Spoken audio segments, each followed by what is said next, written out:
Sinfdoshlarimiz bilan sumalak qilgani kelishdik. Bitta o'rtog'imni buvlarini uyida sumalak qiladigan bo'ldik. Sumalak kunimiz aniq bo'ldi, hamma sumalakka bordi. Kun juda ham zo'r o'tdi. Va hammamiz shu uyda qolishga ota-onalarimizdan ruxsat so'radik. Alohida solingan bitta zal bor ekan. Shu zalda hamma qizlar qolmoqchi bo'ldik.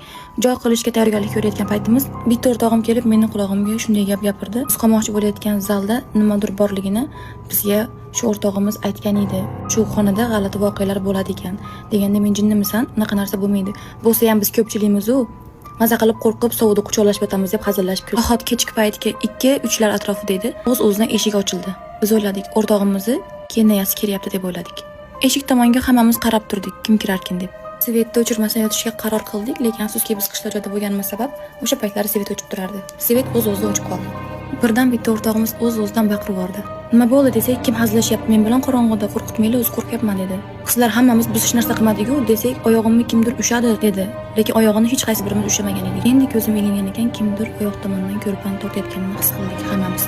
Kim ko'rpan tortyapti deb sekin ovozda gapirdi. Qizlar men emas dedi. Bu holatdan biz juda ham qo'rqib ketdik.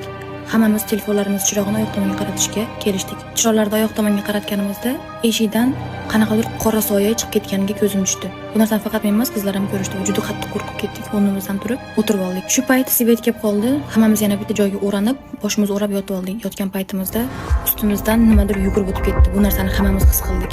Qanaqadir oyoq hammamizni bosib o'tib ketdi. Meni qo'limni kimdir qo'lini, kimdir sonini bosib o'tib ketdi.